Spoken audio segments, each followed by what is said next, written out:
So this would never have happened if the cards weren't aligned and things weren't as they are. And so if just like the moral of that story, and I think the lesson, don't discount the silver lining in opportunities, even if you can't see it right now as you're going through something.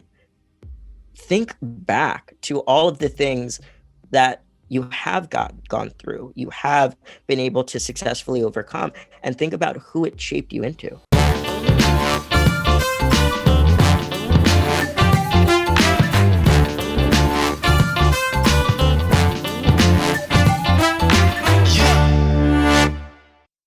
Which, you know what, that's an emotion that anybody in any way, shape or form can go through, if not has gone through.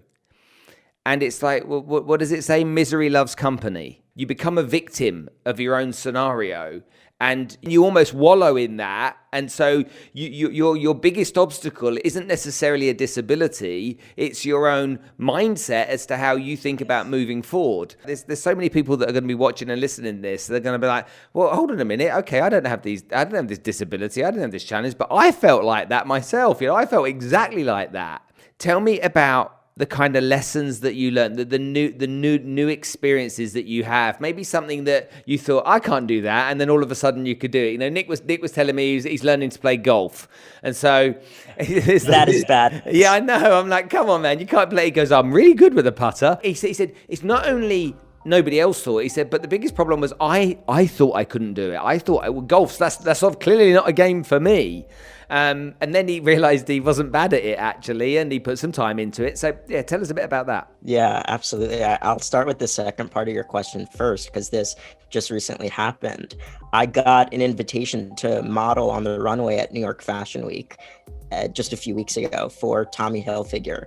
So talk about something that I'd literally never in my life envisioned anywhere close to me being associated with. And what's really incredible that I didn't know until this experience, Tommy Hilfiger about 5 years ago discovered how big of a population the disability community really is. So there's over 1 billion people across the globe that identify themselves as having a disability, whether it's visible or invisible. And a lot of times, just to also bring light about the daily challenges that people like me go through, I just want you to envision when you walk into a store and you looked at the clothing rack to buy a new shirt, to buy pants. You probably didn't put much thought into were you going to be able to fit in that, because that's your size and that's the size that you always go with. For me, not only do I have to shop in the boys department, so the selection is obviously incredibly different and limited than what somebody my age would normally wear. So that brings its own set of challenges, but also I have to get most every pair of pants and a lot of the nicer shirts that I wear custom tailored so that they could fit my body, my limbs. And so with Tommy, he decided to create literally an entire adaptive clothing line for people with disabilities, ranging from if you're missing a limb, you're able to put on a shirt now with Velcro instead of buttons. Or even with people that have leg braces, they make special pants that fit around the braces and are still like pants. They still look normal. And to have, literally, it was like to have a pair of jeans that I could feel comfortable and normal in is so empowering. It's like such a simple thing, a piece of just like a simple outfit, but the difference that it makes when you're able to feel like you are a human being and you can look your best is everything, as I know we could all relate to. And so I got the invitation a few weeks before this event, and obviously due to the current state of the world, we can't do in-person shows, so it was all done virtually. And I had a camera crew and we did all of these fun walks and I got to dance, and it was all me improvising. So everybody saw the footage and they were like, how did you get so good at this? I'm like, I'm good at it. I was just making everything up. But it was just so one of those things that yes, you never envisioned yourself, but after the experience, and even now, I know I was meant to do that. I know that, like, that had my name on it. It was absolutely for me, and that's why it happened. That's why the universe brought it my way. And I think being open to that too, because the only reason that came about is because things totally shifted with COVID, not being able to travel, not doing a million things every week, and really honing in on what I'm doing virtually and how I'm spending my time and that sort of thing. And so this would never have happened if the cards weren't aligned and things weren't as they are. And so, if just like the moral of that story, and I think the lesson, don't discount the silver lining in opportunities, even if you can't see it right now as you're going through something. Think back to all of the things that you have gone through, you have been able to successfully overcome, and think about who it shaped you into.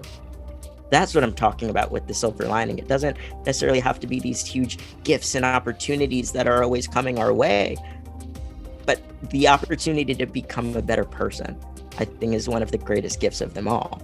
It's nuts, man. It's nuts. You're a catwalk model. Shut the front door.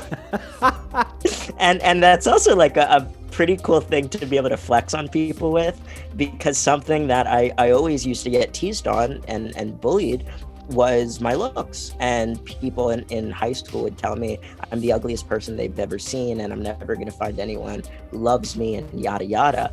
And now, I mean, obviously none of them are doing anything close to what I'm doing at 21. But number two, it's like, no, none of that is true. And I'm going to prove you wrong. Like, I don't need to tell you. I'm just going to show you by the life that I live. And the fact that people with disabilities can be beautiful too, and can be included in freaking New York Fashion Week and be elevated to be given these opportunities. And I think the more that we as a society can realize, yes, it's great to have diversity, but diversity and inclusion are two different things. If we can work towards inclusion, not just people who maybe look differently than you, but literally like people that come from a different background that you would never normally talk to. Those are some of the most powerful experiences and conversations that we can have.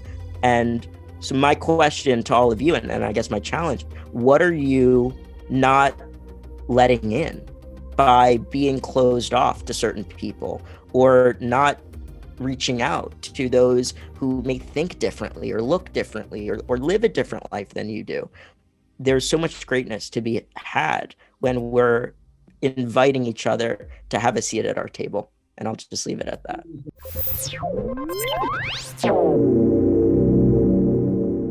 Well, hopefully you enjoyed that episode talking to Brandon. If you want to go and see more episodes, go over there and click on that box and you can see more episodes. But what you could do is a big favor for me and go there. And if you go there, you can subscribe, press the bell button. You get it all coming to you whenever I produce this content. And you know what?